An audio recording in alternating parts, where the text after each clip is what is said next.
Good morning, students. Today we will discuss about the carboxylic acid, and in this part of the carboxylic acid, we will discuss about their classification and their nomenclature. First of all, we will see about the definition of the carboxylic acid. Carboxylic acid are those compounds which contain COOH group in their structure are called carboxylic acid.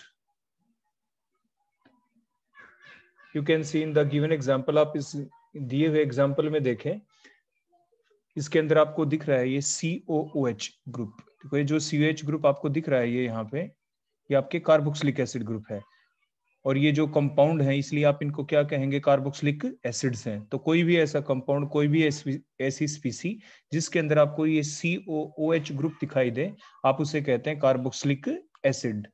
इसमें एक चीज और है जो आपको ध्यान में रखनी है कि आपके जो ये OH ग्रुप है इसकी अटैचमेंट आपको देखनी जरूरी है। In carboxylic acid the OH group is attached with the carbonyl group carbon atom. देखो ये जो कार्बोनिल ग्रुप वाला ये कार्बन एटम है, देखो ये इस कार्बन एटम से आपका ये OH अटैच है, देखो ये OH, ठीक है। तो अगर आपका OH कार्बोनिल ग्रुप वाले कार्बन से अटैच है तभी आपका बनता है COOH, और तभी ये कहलाता है कार्बोक्सिलिक एसिड ग्रुप। लेकिन अगर ये, जैसे आप पहले अल्कोहल फिनोल्स वाला चैप्टर पढ़ चुके हैं, उसमें आपको बताया गया था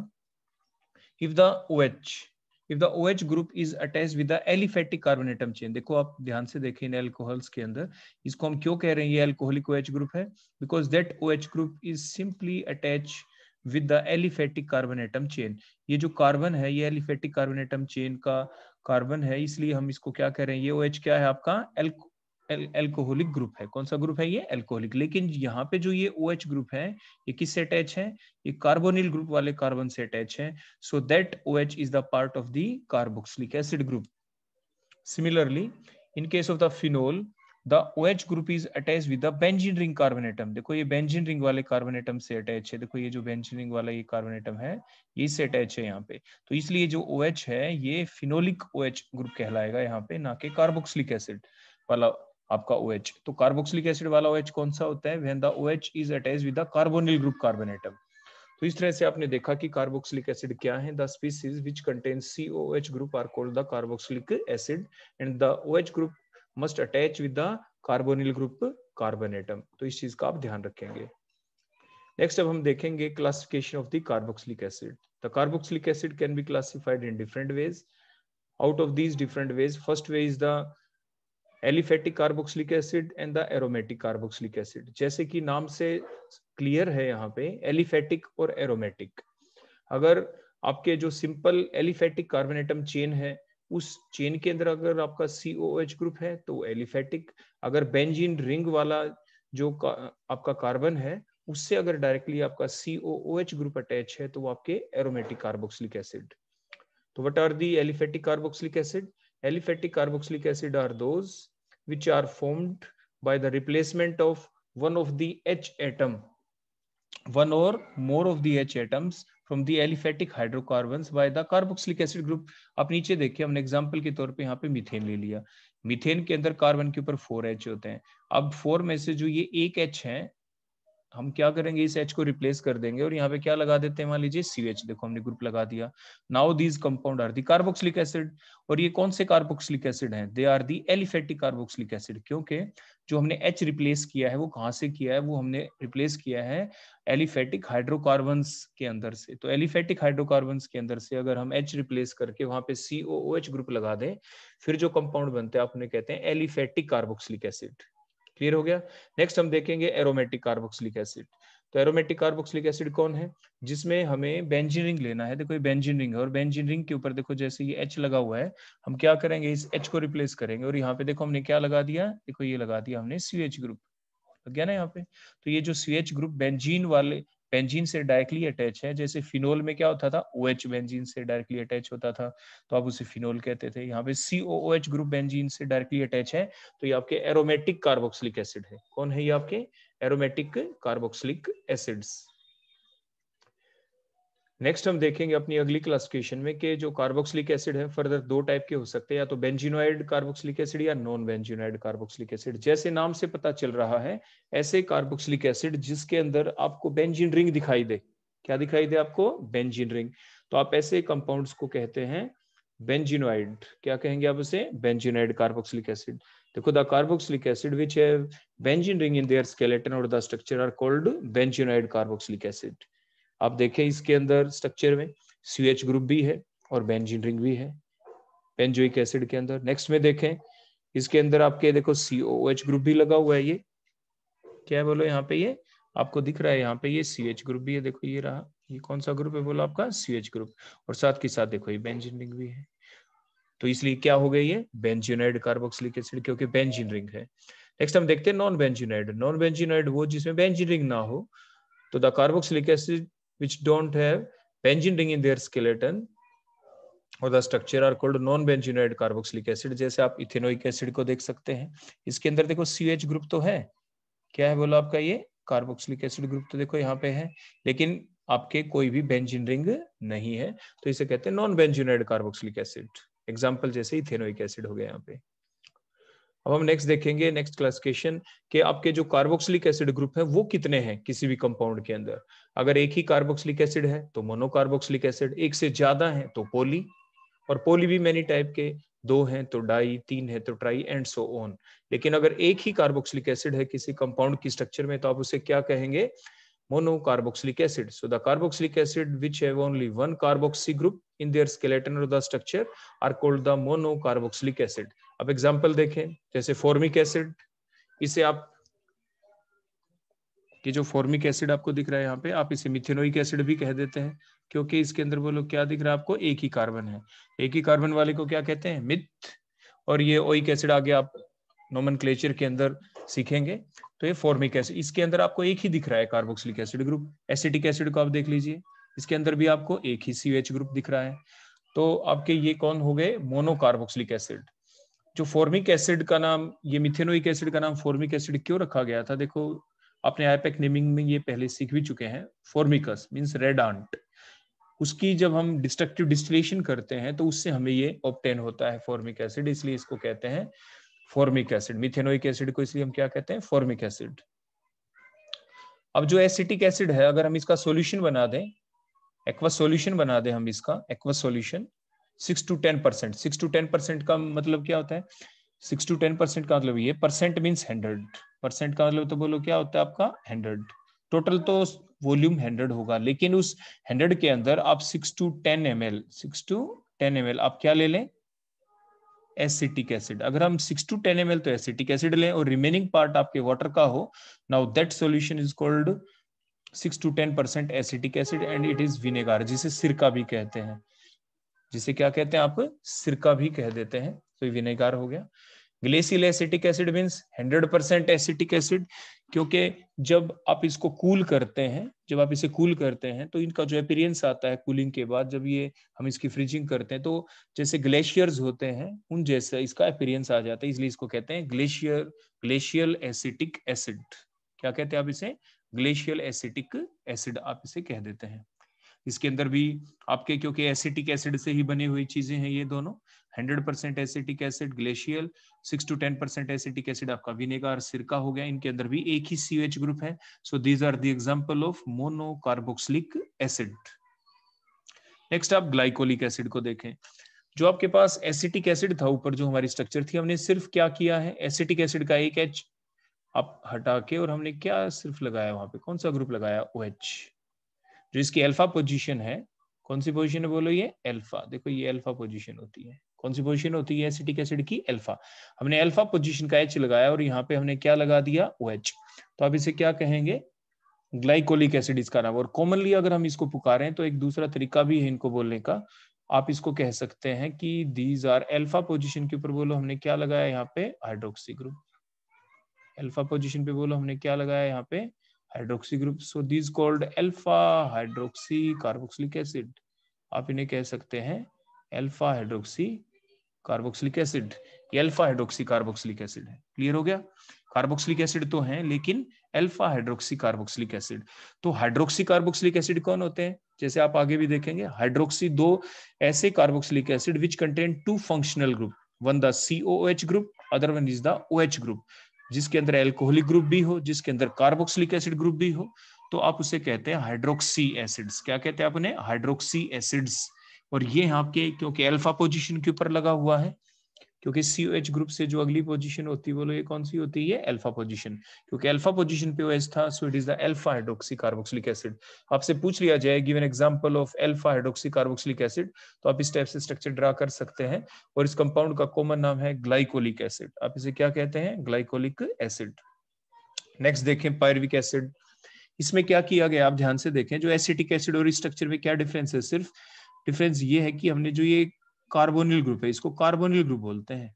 CO group is called carbonyl group. बोलो कौन सा ग्रुप होता है, that group is called carbonyl group. हमने सिर्फ कार्बोनिल ग्रुप इंट्रोड्यूस किया है यहाँ पे। हमने कौन सा ग्रुप इंट्रोड्यूस किया, बोलो यहाँ पे सिर्फ कार्बोनिल ग्रुप। कहाँ पे, CH3 और जो पहले से ऑलरेडी कार्बोक्सिलिक एसिड वाला CO ग्रुप है उसके बीच में। So that called pyruvic acid. क्या कहते हैं इसे आप पायरुविक एसिड कहते हैं। नेक्स्ट है एसिटो एसिटिक एसिड। देखो इसमें हमने क्या किया है, जो आपका एक ग्रुप होता है CH3CO, देखो ये CH3CO, that group is called एसिटो group. आप इसको किस नाम से पुकारते हैं, एसिटो।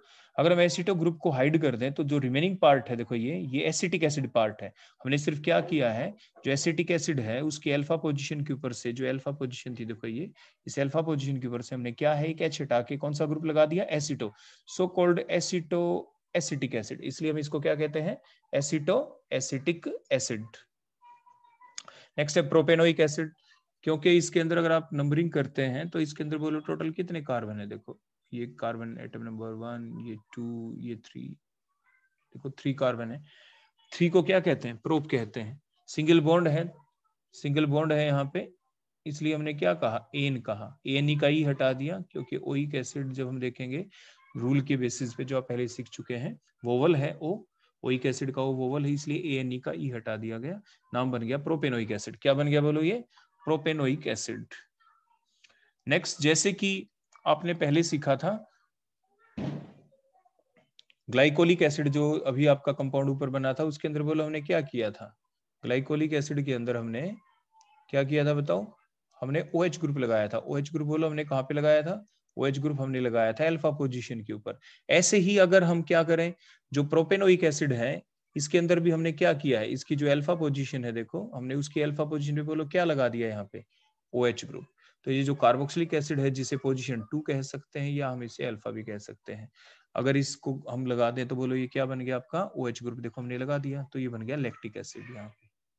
लेकिन एक चीज और ध्यान रखें, इस चीज को आप पहले भी काफी पढ़ चुके होते हैं स्टीरियोकेमिस्ट्री के अंदर भी। आप ध्यान से देखिए, ये वो कार्बन है देखो जिसके ऊपर देखो, अब मैं स्टार लगाने जा रहा हूँ, यहाँ पे मैंने स्टार लगा दिया। स्टार इसलिए लगाया कि ये जो कार्बन एटम है ये यहाँ पे कायरल कार्बन एटम है। कैसा कार्बन एटम, बोलो एक ऐसा कार्बन एटम जिसके all the 4 valencies are satisfied by the 4 different groups, by the 4 different groups. अब देखें इस कार्बन के ऊपर एक तो CH3 ग्रुप है देखो, दूसरा H है, एक OH है, एक COH ग्रुप है।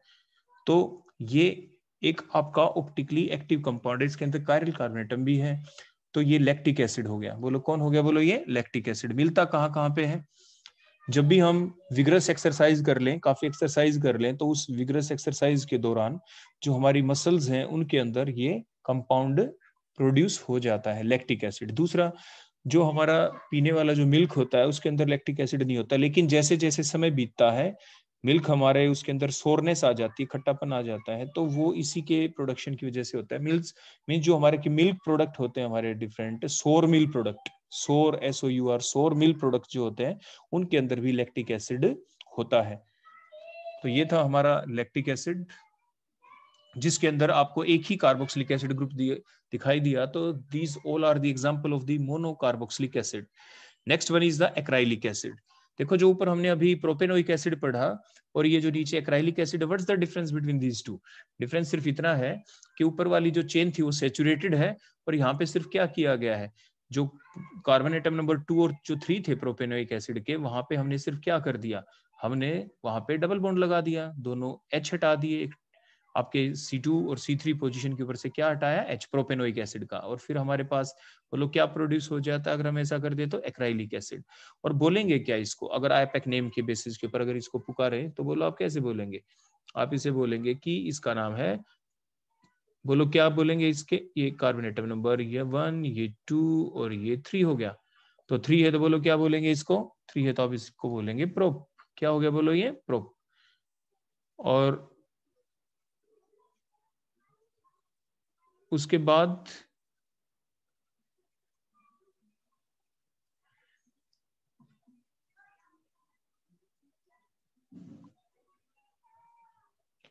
नेक्स्ट प्रोप के बाद आगे बोलो डबल बॉन्ड कहां पे है, 2 पोजीशन के ऊपर है, तो इसलिए बोलो क्या बोलेंगे, 2 के ऊपर बोलो क्या लगा देंगे आप, इन। 2 के ऊपर आप लगा दें यहाँ पे इन, ठीक है। ENE का ई हटा देंगे, क्यों, क्योंकि ओइक एसिड आगे लगाना है, वो तो वोवल है, तो आगे लगा देंगे इन ओइक एसिड। बोलो नाम क्या हो गया आईपैक नेम इसका, इसका आईपैक नेम हो गया प्रोप 2 इनोइक एसिड, जैसे ऊपर वाले का नाम था प्रोपेनोइक एसिड, इसका नाम क्या हो गया, प्रोप 2 इनोइक एसिड।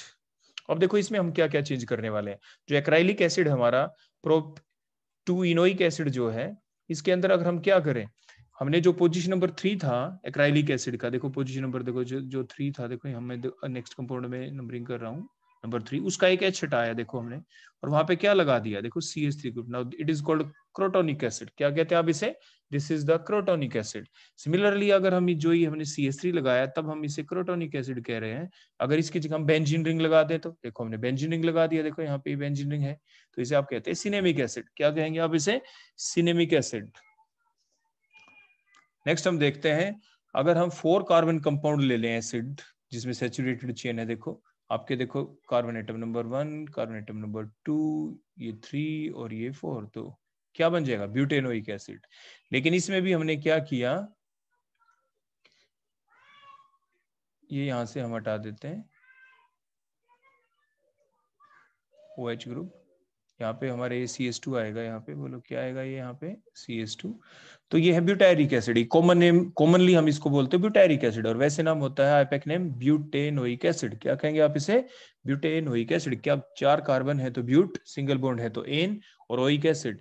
ये जो ब्यूटायरिक एसिड होता है, ब्यूटेनोइक एसिड होता है, ये स्मेल किसके अंदर आती है, रेंसिड बटर, यानी बटर जिसका क्या हो चुका हो, ऑक्सीडेशन हो चुका हो, जो थोड़ा खराब हो चुका होता है, तो उसके अंदर से जो ऑर्डर आती है, जो स्मेल आती है, जो इरिटेटिंग स्मेल आती है, वो किसकी वजह से आती है, ब्यूटायरिक एसिड की वजह से आती है। तो ये छोटे छोटे क्वेश्चन आपसे पूछे जा सकते हैं, इस टाइप से स्ट्रक्चर ड्रा करवा सकते हैं।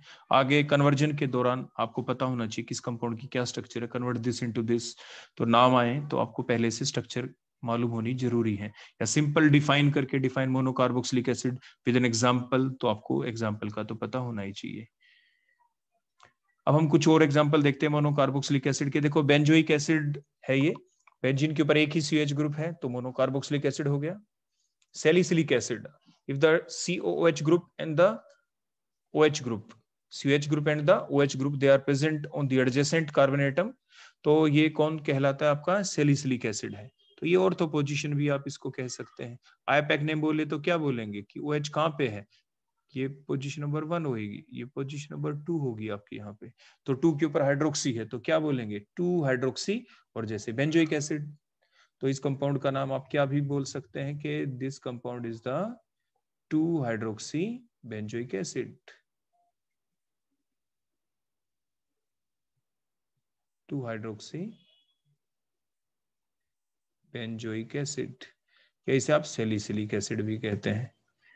आपने सुना होगा, ये कहा जाता है कि जो एस्प्रिन की जो टेबलेट है वो कभी भी खाली पेट नहीं लेनी चाहिए, इन द एम्प्टी स्टमक, क्योंकि जो एस्प्रिन है जब उसकी हाइड्रोलिसिस होती है, जो ड्रग होती है एस्प्रिन की जो गोली होती है, पेन किलर जो होती है, जब उसकी हाइड्रोलिसिस होती है तो एसिटाइल सैलिसिलिक एसिड बोलते हैं आप उसे, आगे आप स्ट्रक्चर भी देखेंगे। तो जब उसकी हाइड्रोलिसिस होती है तो फिर ये प्रोडक्ट बनता है salicylic acid, and it causes the ulcer in the stomach. जो स्टमक है उसकी इनर वॉल्स को ये कोरोड कर देता है, खराब कर देता है, वहां पे घाव हो जाते हैं जिन्हें अल्सर्स बोलते हैं फिर हम। तो ये सैलिसिलिक एसिड हो गया। आपने फिनोल वाले चैप्टर में पढ़ा भी था, रिमर टीमन और कोल्ब्स रिएक्शन के दौरान ये आपका प्रोडक्ट हमने बनाया भी था वहां पे, सैलिसिलिक एसिड। ये है जो अभी हम जिक्र कर रहे थे, एसिटाइल सैलिसिलिक एसिड, जिसे एस्प्रिन भी कहते हैं। अगर आपका जो OH ग्रुप है इसका H हटके और यहाँ पे एसिटाइल ग्रुप लगा दे, हमने पहले ही बताया था कि आपका एसिटाइल ग्रुप होता है ये, this is the acetyl group, और ये सैलिसिलिक एसिड तो है था ही अगर H था तो, इसलिए इसको कहते हैं एसिटाइल सैलिसिलिक एसिड, और इसका नाम है एस्प्रिन, ये जो टेबलेट होती है। नेक्स्ट है anthranilic acid. If the COH group and NH2 they are present ortho to each other, they called anthranilic acid. इस प्रोडक्ट का नाम है एंथ्रानिलिक एसिड। अब इन सभी में देखें there is only one COH group, so these are also the example of the monocarboxylic acid। अब next हम देखेंगे पॉलीकार्बोक्सिलिक एसिड। जैसे नाम से पता चल रहा है कि पोली का मतलब होता है मैनी, पोली का मतलब क्या होता है मैनी, मैनी का मतलब एक से ज्यादा, एक से ज्यादा।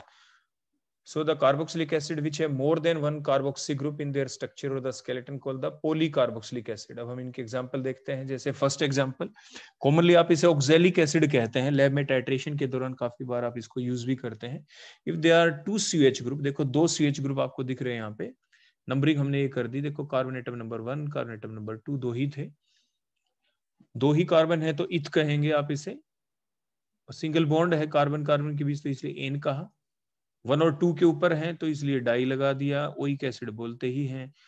क्योंकि अब ये डाई ओइक एसिड में डी वोवल नहीं है, इसलिए ANE का ई आपका लगा रहा, आप इसको नहीं हटाएंगे तो इसका नाम बन जाता है इथेन 1,2 डाई ओइक एसिड, और कॉमनली आप इसे कहते हैं ऑक्सैलिक एसिड। और इस कंपाउंड में आपने देखा it has 2 COH group, means more than 1 है, so it is an example of polycarboxylic acid. और वैसे कहें तो dicarboxylic acid, because it oxalic acid has 2 COH groups, so it is an example of dicarboxylic acid। Next देखिए malonic acid. ये malonic acid के अंदर भी क्या है बोलो, there is a 1 CH2 group which has 2 CH group, so that is the melonic acid।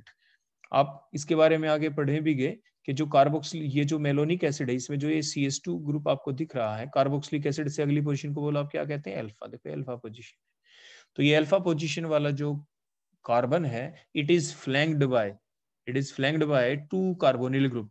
तो वो पूछ लें कि वो कौन सा, यानी अल्फा पोजीशन है क्या किसी कार्बोक्सिलिक एसिड के अंदर, which is flanked by means which is surrounded by 2 carbonyl group.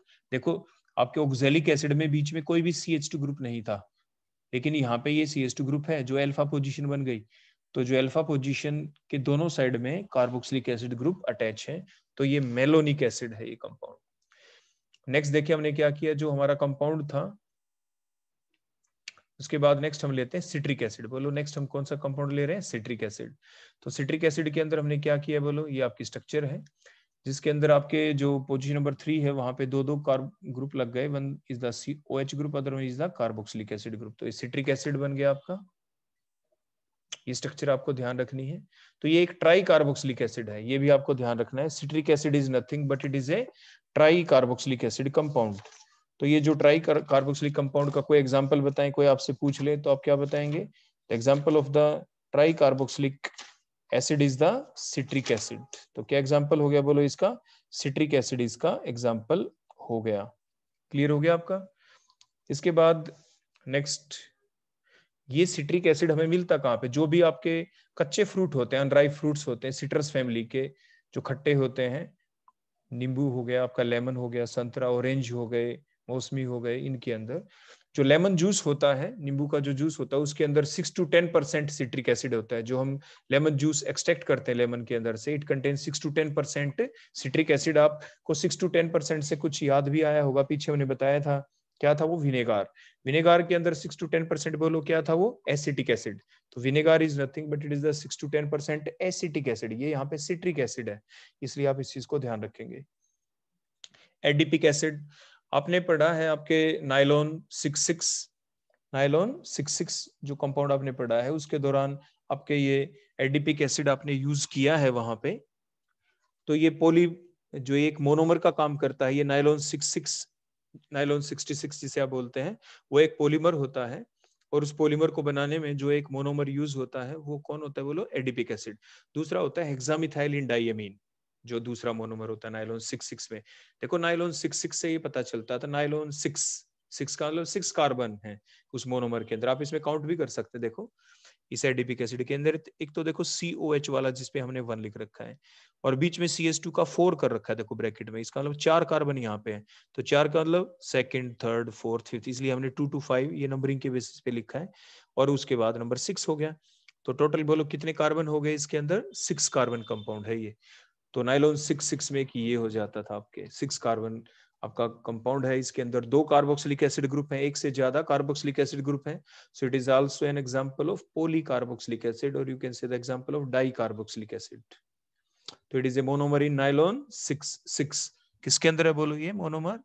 ये नाइलॉन 6 के अंदर आपके मोनोमर का काम करता है। और दूसरा 6 किसके लिए है? जो दूसरा मोनोमर होता है नाइलॉन 6 में, उसके अंदर भी 6 कार्बन होते हैं, जैसे मैंने नाम बताया हेक्सामिथाइलिन डाइएमीन।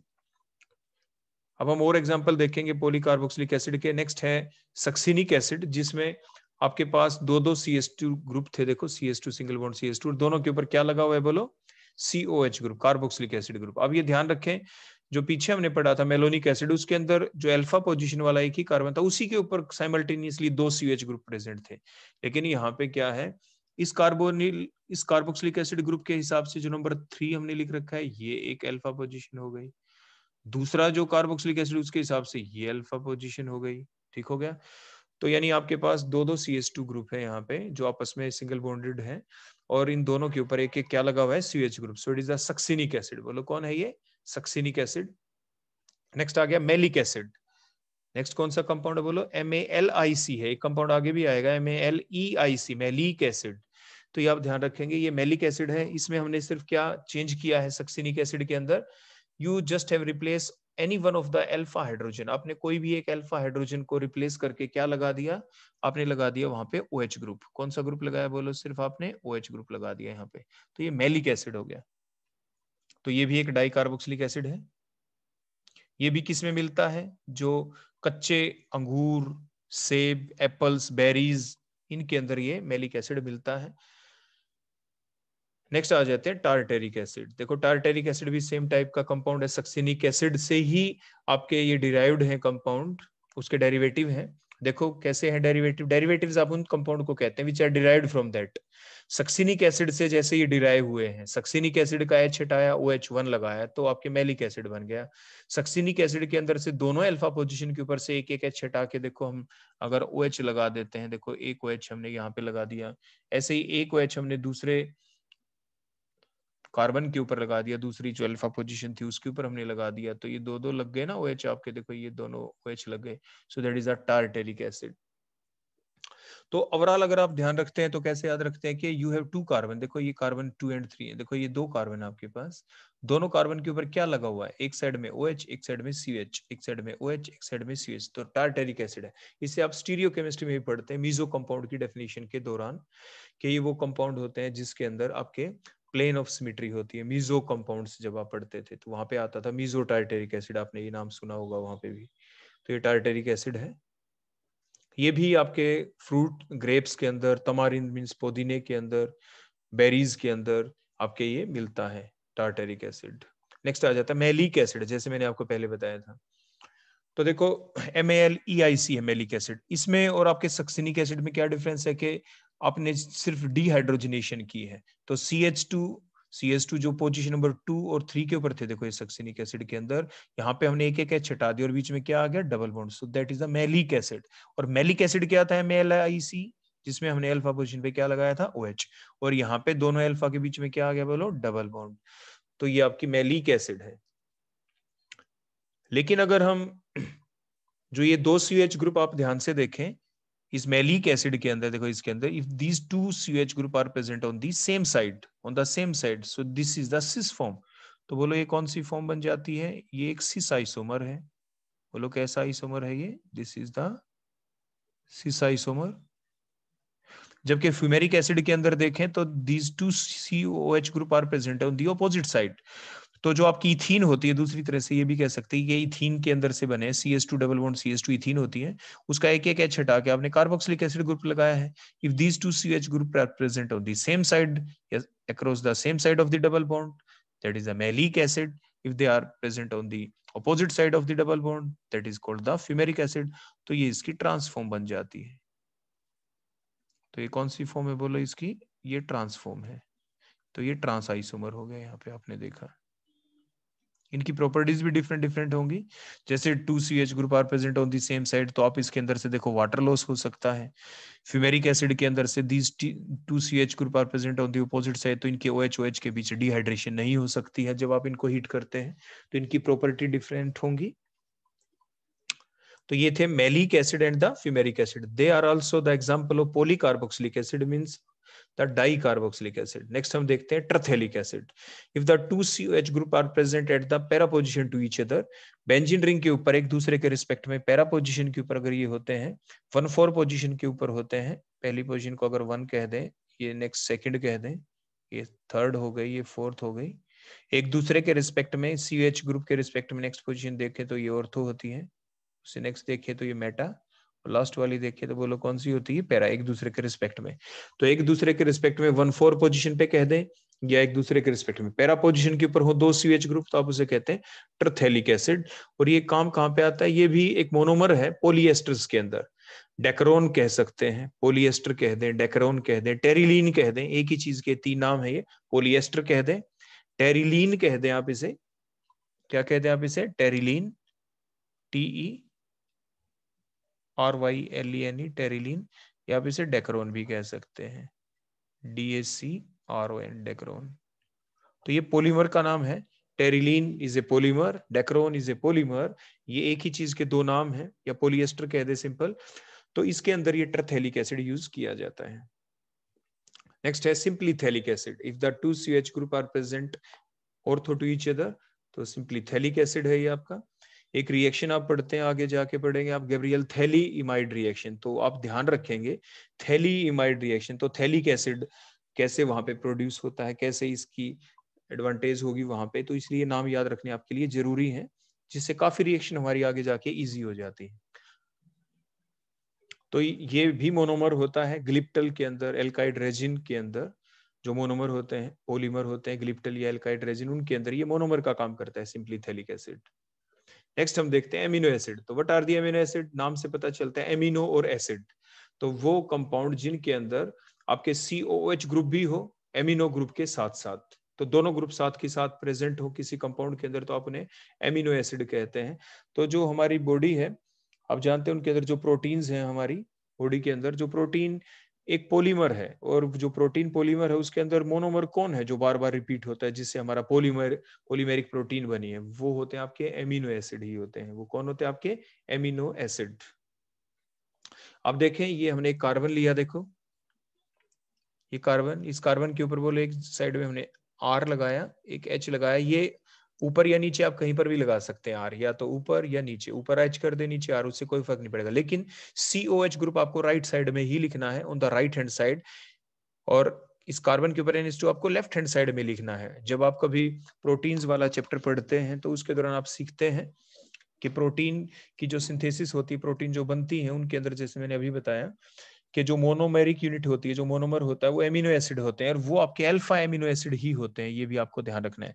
और ये alpha amino acid, these are 20 number on the base of the value of R। जो ये R की वैल्यू है यहाँ पे, इसी बेसिस के ऊपर R की छोटी से छोटी वैल्यू H हो सकती है, जिसे आप जैसे ग्लाइसिन कह देंगे।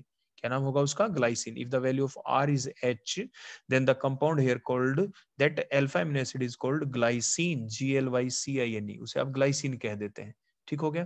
तो अगर हम R की वैल्यू बोलो क्या पुट करते हैं यहाँ पे, if you put the value of R is equal to H, then that alpha amino acid is called glycine. आप उसे क्या, ऐसे ही 20 एमिनो एसिड होती हैं टोटल हमारी बॉडी के अंदर।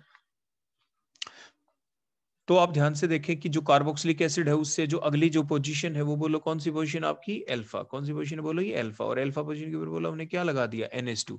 So this called alpha amino acid. इन्हें क्या कहते हैं आप, अल्फा एमिनो एसिड। लेकिन अब ये ध्यान रखें, इन अल्फा एमिनो एसिड के अंदर आपके इन एमिनो एसिड के अंदर 2 ही टर्मिनल होते हैं। One is called the C terminal, वो हमेशा ही राइट हैंड साइड में ही होता है, C टर्मिनल, इसको आप हमेशा C टर्मिनल बोलेंगे। It is present on the right hand side. और ये कौन सी साइड में होता है बोलो, it is on the right hand side. ये कन्वेंशन है, हिदायत है, ये आपको ध्यान रखनी होती है। Other one is the N terminal, ये दूसरा एन टर्मिनल होता है, जहां पे आपके NH2 ग्रुप लगा हुआ होता है, तो ये आपका N टर्मिनल होता है। इसको आप जनरली लेफ्ट हैंड साइड में ही लिखते हैं, तो ये आप ध्यान रखते हैं सिंथेसिस ऑफ प्रोटीन्स के दौरान। तो ये हो गया आपके अल्फा एमिनो एसिड। क्लियर हो गया? तो अल्फा एमिनो एसिड कौन होते हैं, अभी आप इनकी टाइप भी आगे देख पाएंगे। दूसरा हम बीटा देख लें उससे पहले। कार्बोक्सिलिक एसिड के रिस्पेक्ट में जो हमारा अगला कार्बन होता है नेक्स्ट, वो क्या होता है, अल्फा। उससे भी नेक्स्ट क्या होता है, बोलो ये बीटा। और वैसे नंबरिंग करें तो देखो CH वाले को 1 कहते हैं, ये 2 कहते हैं, ये 3 कहते हैं। मीन्स नंबर 2 वाली पोजीशन को अल्फा कहते हैं, 3 वाली को बीटा कहते हैं। अगर बीटा के ऊपर S2 लग जाए तो वो आपके कहलाते हैं बीटा एमिनो एसिड। तो अल्फा एमिनो एसिड कौन हो गए, the carboxylic acid in which the amino group is present at alpha position with respect to the carboxy group in the structure called the alpha amino acid. Similarly, beta amino acid कौन होंगे, the carboxylic acid in which the amino group is present at beta position with respect to the carboxy group in their structure called the beta amino acid. और जो हमारी body के अंदर जो proteins होती हैं उनके अंदर जो एमिनो एसिड यूज होता है वो बोलो कौन सा होता है, वो होता है आपका alpha amino acid and not the beta amino acid. ये आप ध्यान रखेंगे, कौन सा होता है, आपके alpha amino acid are present, जिसकी वजह से हमारी बॉडी में प्रोटीन सिंथेसिस होती है। और ये alpha amino acid these are 20 in number. बोलो अल्फा एमिनो एसिड की जो संख्या है हमारी बॉडी के अंदर, बोलो ये कितने होते हैं, दीज आर 20 इन नंबर। ये संख्या में 20 होते हैं। और उसमें जो सबसे सिंपलेस्ट एमिनो एसिड है उसका नाम हमने बता ही दिया था। सबसे सिंपलेस्ट एमिनो एसिड था ग्लाइसिन, जिसमें आर की वैल्यू क्या थी आपकी, H। तो नेक्स्ट अब हम देखेंगे अगला एमिनो एसिड है। देखो ये भी आपका इसी टाइप से, देखो इसका नाम है 6 एमिनो कैप्रोइक एसिड। कैप्रो का मतलब होता है गोट। जो कैप्रो वर्ड यूज किया जाता है ये बोलो किससे होता है, वैसे तो गोट, गोट से रिलेटेड होता है, जो बकरी होती है। ठीक हो गया ना? तो अब ये भी हमारा एक ऐसा आपका एमिनो एसिड है जिसके अंदर देखो एमिनो आपको दिख रहा है, लेकिन ये 6 पोजीशन के ऊपर आप ध्यान से देखें। नंबरिंग हमने कर रखी है पहले से, ये नंबर 1 है। CH2 का हमने ब्रैकेट में 4 लिख रखा है, 4 कार्बन ये हो गए तो 2 to 5, और फिर 6 पोजीशन के ऊपर बोलो कौन लगा, वो आपके NH2 group. So that is the 6 पे एमिनो है, 6 एमिनो और 6 कार्बन है, तो आप इसे 6 एमिनो हेक्सेनोइक एसिड भी कह सकते हैं आईपैक नेमिंग के बेसिस के ऊपर, क्योंकि 6 होते हैं तो हेक्स कहते हैं, या कॉमनली आप इसको कहते हैं caproic acid, 6 amino caproic acid. और नाइलॉन 6 एक आपका पॉलीमर होता है, उसके अंदर ये मोनोमर का काम करता है। ये बार बार रिपीट होता है। इसमें ये पता चला नाइलॉन 6 में देखो एक ही बार 6 लिख रखा है, जैसे पीछे हमने बताया था नाइलॉन 6। इसमें एक ही मोनोमर होता है। देखो यही मोनोमर होगा जो बार बार रिपीट होगा। इसको कई बार लिख दें, 1 बार 2 बार 3 बार। तो एक साइड से बोलो इसमें से क्या लॉस होगा, OH। OH यहाँ से, और यहाँ से क्या लॉस होगा, H। जो नेक्स्ट होगा आपके इसके आगे जो हम लिखेंगे अगला, ये 6 एमिनो कैप्रोइक एसिड, इसके आगे देखो जो हम यहाँ पे लिखेंगे उसका ये कौन सा एंड होगा, एन टर्मिनल इधर आएगा। देखो एन जो आएगा NH2, उसका H लॉस होगा, और इधर से क्या लॉस हो जाएगा, OH। तो वाटर लॉस हो जाएगा, कंडेंसेशन पॉलीमर बन जाता है ये आपका, क्योंकि कुछ ना कुछ लॉस हो रहा है। तो ये आपका 6 एमिनो कैप्रोइक एसिड या 6 एमिनो हेक्सेनोइक एसिड है। ये क्या है, ये भी एक मोनोमर है। नाइलॉन 6 के अंदर इसको यूज किया जाता है। नेक्स्ट हम देखते हैं फैटी एसिड के बारे में। तो जो भी आपके एलिफेटिक कार्बोक्सिलिक एसिड होते हैं, और वो एलिफेटिक कार्बोक्सिलिक एसिड जिसमें कार्बन एटम की चेन क्या हो, ग्रेटर देन 12 कार्बन हो, और 12 to 18 होते हैं आपके नेचुरल फैट्स के अंदर, नेचुरल फैट्स के अंदर। तो जो हमारे पास फैट होते हैं, अगर हम इन फैट्स की हाइड्रोलाइसिस कर दें तो उस वक्त जो हमें कार्बोक्सिलिक एसिड मिलेगा वो कैसा मिलेगा, वो उस कार्बोक्सिलिक एसिड के अंदर 12 से लेकर 18 के बीच में ही आपके कार्बन होंगे। और क्योंकि ये हमें फैट से मिलता है तो इसलिए हम कहते हैं इसे fatty acid. So the carboxylic acid which are aliphatic one and they are obtained from the natural fats after their hydrolysis, so thus called here the fatty acid। इसलिए हम इनको, इन कार्बोक्सिलिक एसिड को फैटी एसिड के नाम से पुकारते हैं, क्योंकि ये फैट्स की हाइड्रोलिसिस के बाद हमें ये मिले थे, इसलिए हम सभी को ही फैटी एसिड कह देते हैं आमतौर पे। क्लियर हो गया? नेक्स्ट इसमें आप स्ट्रक्चर में देखें, देखो हर जगह कार्बन ही है। जो इंटरसेक्शन, देखो ये जो पॉइंट होते हैं, बोलो हर जगह कौन होता है यहाँ पे, ये जो इंटरसेक्शन पॉइंट जितने भी हमने दिखाए, देखो हर इंटरसेक्शन पॉइंट ये क्या है, यहाँ पे कार्बन है, कोई और नहीं, कार्बन है।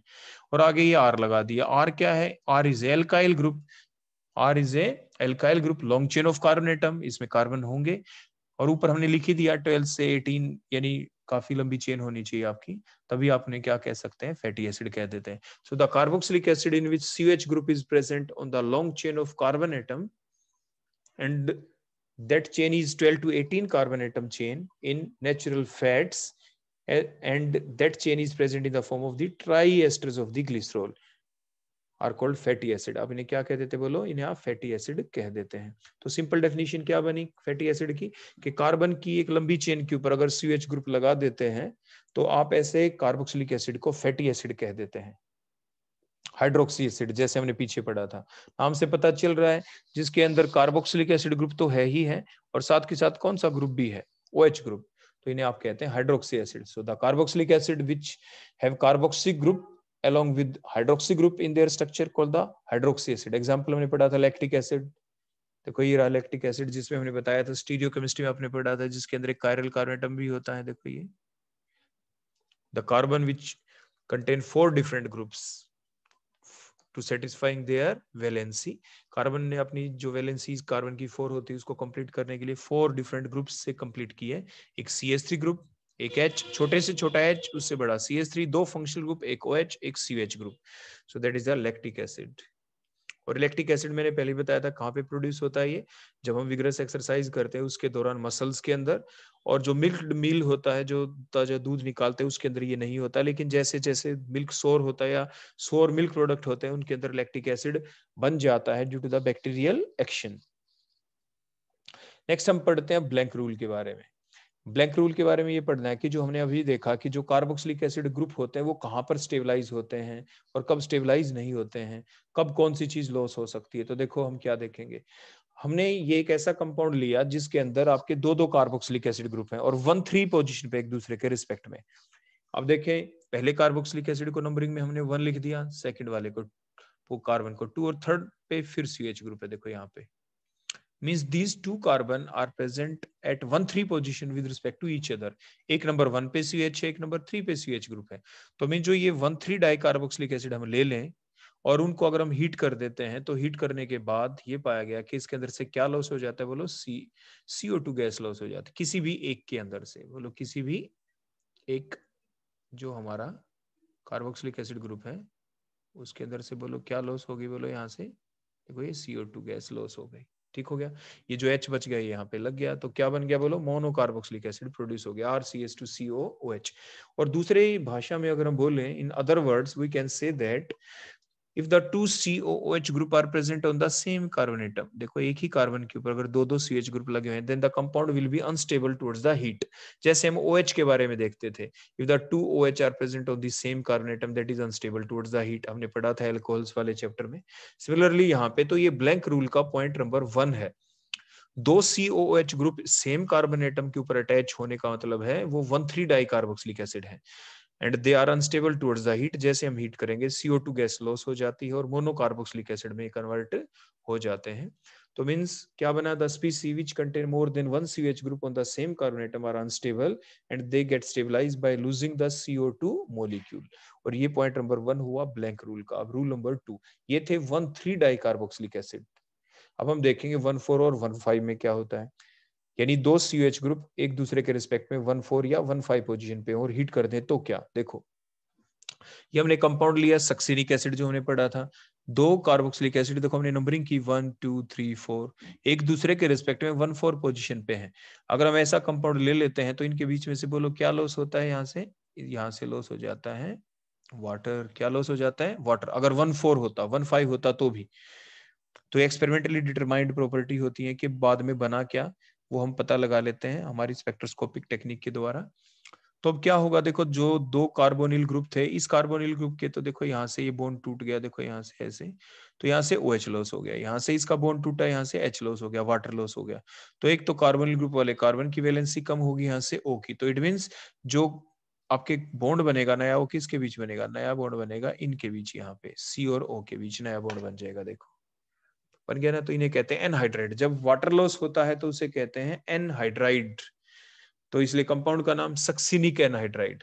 तो देखो ये वो नया बॉन्ड है देखो जो बना है, तो ये वो नया बॉन्ड है देखो जो हमने अभी अभी आपको दिखा दिया रेड कलर से करके. That is the new bond that is formed after the dehydration.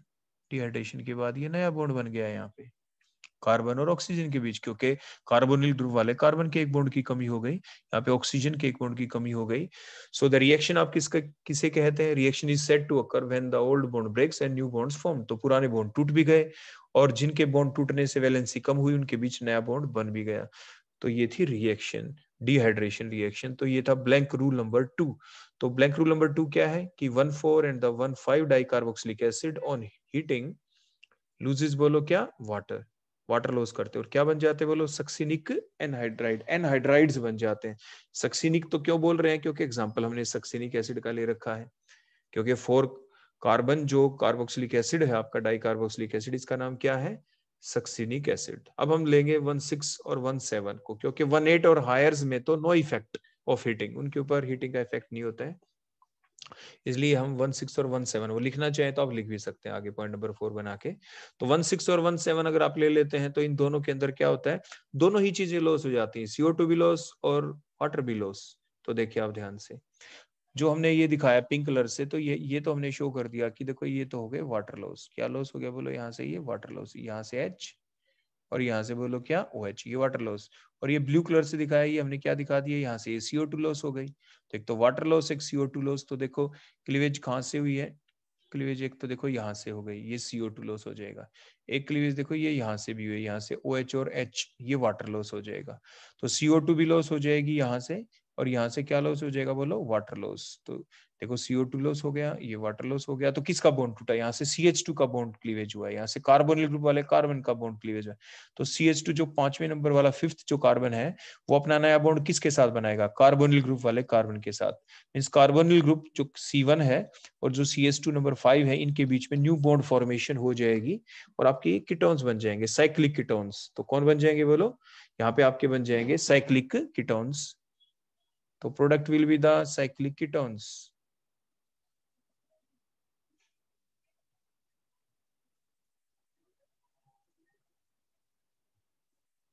तो प्रोडक्ट आपके साइक्लिक कीटोन्स बन गए यहाँ पे।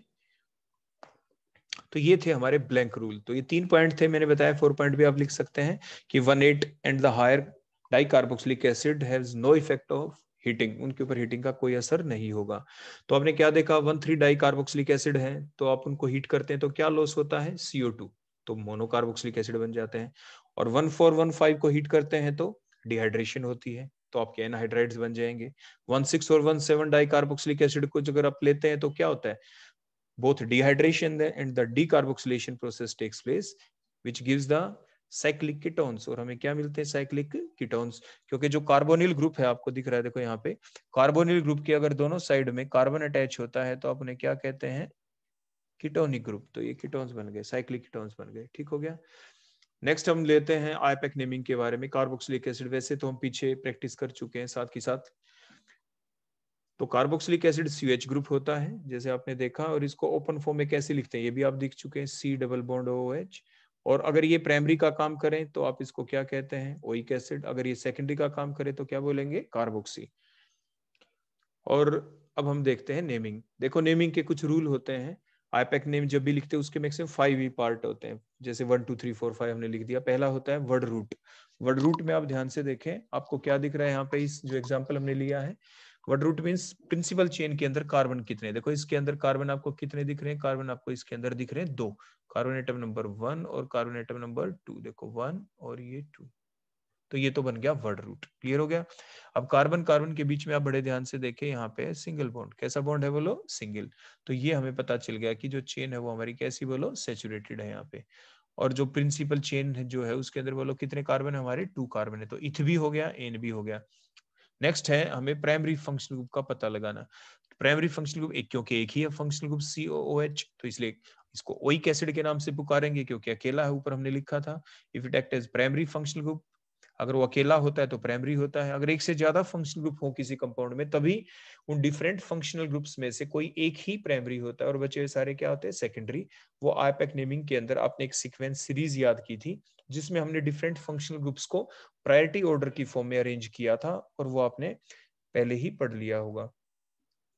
तो ये हमारा इस कंपाउंड का हम देखेंगे नाम। तो देखो क्या बन गया? इथ एन ओइक एसिड। ANE का ई वोवल है इसलिए ई को हटा, ओइक एसिड का ओ वोवल है, इसलिए ANE के ई को क्या हटा दे, क्या कर देंगे आप, रिमूव कर देंगे। देखो इसको रिमूव कर देंगे तो नाम क्या बन गया, बोलो इथेन ओइक एसिड। देखो ANE का ई हमने रिमूव कर दिया, क्योंकि उसके बाद पॉइंट नंबर 4 क्या था, अगर जो हमारी प्रिंसिपल चेन साइक्लिक होती, साइक्लिक तो थी नहीं, तो हमें कुछ यूज नहीं करना। कोई और जो प्रिंसिपल चेन है 1 2, इसके ऊपर कोई और सब्स्टिट्यूएंट लगा होता, पॉइंट नंबर 5 यूज करते हैं हम सेकेंडरी प्रीफिक्स, तो ऐसा भी कुछ नहीं था। तो इसलिए हमारे जो ये आईपैक नेमिंग लिखी गई थेनोइक एसिड की, बोलो इसमें से कौन कौन सी चीजें यूज हुई, एग्जाम में आपसे पूछ ले। इसमें वर्ड रूट यूज हुआ जो इथ है, प्राइमरी सफिक्स यूज हुआ वो ANE था, सेकेंडरी सफिक्स यूज हुआ वो ओइक एसिड था, प्राइमरी प्रीफिक्स कोई नहीं था इसमें, सेकेंडरी प्रीफिक्स भी कोई नहीं था। तो इस तरह से छोटे छोटे क्वेश्चन भी आपसे पूछे जा सकते हैं, तो आप इनको याद रखेंगे अच्छे से। नेक्स्ट एग्जांपल लेते हैं, आप इसमें देखें नंबरिंग हमने पहले से कर रखी है, इसमें 1 2 3 4। इसमें दो फंक्शनल ग्रुप है, जैसे हम बात कर रहे थे, एक CH ग्रुप आपको दिख रहा है और दूसरा बोलो कौन दिख रहा है आपको, OH group, hydroxy group. Priority sequence में देखें तो आपके CH ग्रुप को प्रायोरिटी पहले मिलती है, OH को बाद में, इसलिए CH ग्रुप जो है वो किसी का काम करेगा, प्राइमरी फंक्शनल ग्रुप का, और OH करेगा सेकेंडरी का। तो आप टोटल कार्बन गिने इसमें कितने, टोटल कार्बन इसमें 4 है। 4 को क्या कहते हैं, ब्यूट कहते हैं। आप क्या कहते हैं, बोलो ब्यूट, ये तो ब्यूट हो जाएगा। तो वर्ड रूट का पता चल गया। उसके बाद कार्बन कार्बन के बीच सिंगल बॉन्ड है तो एन हो गया, तो प्राइमरी सफिक्स का भी पता चल गया। ओइक एसिड है क्योंकि प्राइमरी फंक्शनल ग्रुप है, तो ये भी पता चल गया। प्राइमरी साइक्लिक है नहीं चेन, तो पॉइंट नंबर 4 जो है प्राइमरी प्रीफिक्स वो हम यूज नहीं कर सकते। हाँ सेकेंडरी प्रीफिक्स लग गया आप, क्योंकि प्रिंसिपल चेन के ऊपर जो भी आपके सेकेंडरी फंक्शनल ग्रुप होते हैं या सब्स्टिट्यूएंट होते हैं, they all act as secondary prefix. तो OH अगर प्राइमरी होता तो इसको हम ओल बोलते, OL, लेकिन अब इसको हाइड्रोक्सी बोलेंगे। तो अब इसका देखो नाम क्या बन गया, 3 हाइड्रोक्सी, 3 के ऊपर OH है तो 3 हाइड्रोक्सी ब्यूटेनोइक एसिड। तो सबसे पहले तो हमने तो बोलो क्या लिखा था आपको, जैसे आईपैक नेमिंग के बेसिस पे आपको सिखाया ब्यूट, बोलो क्या सिखाया हमने, ब्यूट। तो आपने सबसे पहले लिखा ब्यूट, क्या लिखा आपने यहाँ पे, ब्यूट लिखा। और ब्यूट लिखने के बाद आगे क्या लिखा है, ANE, तो E हट गया क्योंकि ओइक एसिड है। और 3 हाइड्रोक्सी हमने पहले लगा दिया सेकेंडरी प्रीफिक्स, क्लियर हो गया। तो ये हुआ हमारा इसका नाम 3 हाइड्रोक्सी ब्यूटेनोइक एसिड। तो अब हम नेक्स्ट लेते हैं। तो इस एग्जांपल में आप देखें, आपको एक ऐसा कंपाउंड दिख रहा है जिसमें 3 CH ग्रुप है, लेकिन जो प्रिंसिपल चेन बनाएंगे उसमें तो मैक्सिमम 2 ही CH ग्रुप यूज किए जा सकते हैं, और तो यूज हो ही नहीं सकते। तो जो और हमारे जो यूज होंगे वो बोलो कौन कौन से यूज होंगे, तो वो हमारे देखो हमने प्रिंसिपल चेन ले ली 1 2 3। तो out of these 3 CH group only 2 will act as the primary functional group, देखो जो हमने ग्रीन कलर से दिखाए, और जो रेड कलर से दिखाया है ये आपके सेकेंडरी फंक्शनल ग्रुप का काम करेगा। तो सेकेंडरी का काम करे तो उसको देखो ऊपर हमने बताया था कार्बोक्सी कहेंगे, और जो 2 बच गए इनको ओइक एसिड कहेंगे। तो प्रिंसिपल चेन जो वर्ड रूट है बोलो कितने कार्बन है इसमें, 1 2 3, 1 2 3, ये 3 ही है, क्योंकि एक तो ये साइड चेन में आ गया कार्बोक्सिलिक एसिड ग्रुप। तो 3 को क्या कहते हैं, 3 को कहते हैं प्रोप। तो इसलिए देखो हमने नीचे प्रोप लिख रखा है, ये प्रोप लिख दिया हमने यहाँ पे, ठीक है। और आगे हमने क्या लगाया, सिंगल बॉन्ड है तो एन लिख दिया आगे, एन का ई हट गया क्योंकि आगे ओइक एसिड लगाया। क्या लगाया बोलो, ओइक एसिड। लेकिन यहाँ पे इसके नाम के अंदर हमें क्या लिखना था, देखो एक की जो हमने ये डाई, ये ओइक एसिड जो हमने लिखा, देखो प्रोप एन, एन का जो ई है ये नहीं हटेगा यहाँ पे। क्यों नहीं हटेगा बोलो, क्योंकि एक से ज्यादा आ गए। तो इसलिए यहाँ पे तो हमें बोलो क्या लिखना होगा, यहाँ पे तो हम लिखेंगे ई, प्रोपेन, ठीक है। और आगे नंबरिंग बोलो कैसे करें, प्रोपेन लिख के और आगे हम लिखेंगे 1 और 3, और आगे लिखेंगे डाई ओइक एसिड। क्या कहेंगे, देखो 2 के ऊपर तो हमारा कार्बोक्सी आ गया, 3 कार्बन है तो सबसे पहले इसलिए हमने प्रोप लिख दिया था। उसके बाद ANE लगा दिया, सिंगल बॉन्ड है। ये जो 2 कार्बोक्सिलिक एसिड की पोजीशन लिखनी थी 1 और 3 पे है, तो 1 3, 2 है तो डाई लिखा, ओइक एसिड लिख दिया हमने, और 2 के ऊपर कार्बोक्सी है तो इसलिए कंप्लीट नेम बोलो क्या हो गया, 2 carboxy propane 1 3 die oic acid. क्योंकि डाई ओइक एसिड का डी जो है वो वोवल नहीं है, इसलिए ANE का ई लगा रहेगा, तो इसका नाम हो गया 2 carboxy propane 1 3 die oic acid. तो ये नेक्स्ट हमारा एग्जाम्पल हो गया या पैक नेमिंग के अंदर।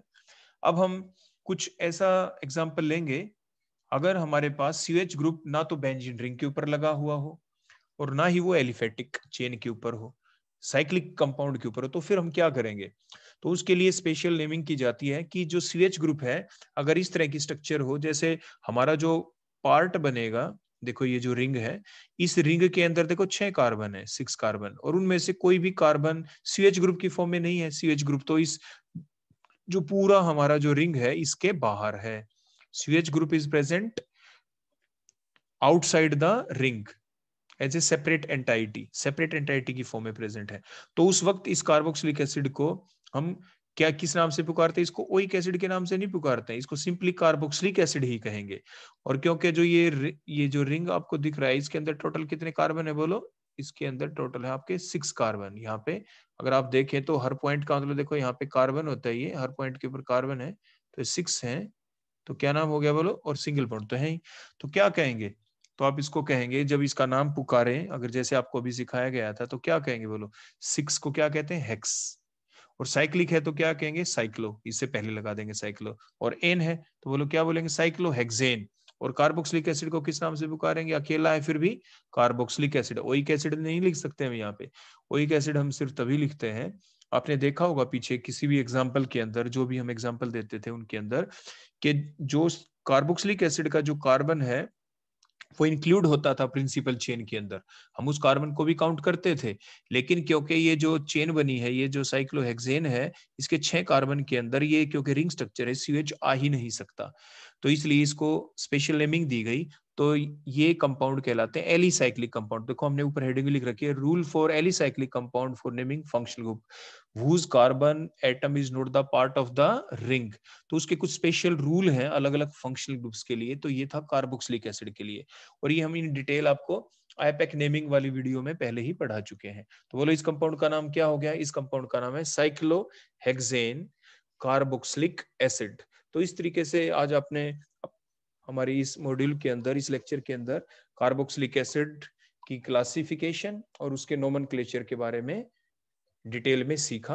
अब आप इनकी अच्छे से प्रैक्टिस करें, क्लासिफिकेशन को फिर से पढ़ें, छोटे छोटे क्वेश्चन आपके डिफरेंट एग्जाम्स के अंदर आ जाते हैं, तो आप इससे लाइटली बिल्कुल भी ना लें। Thank you.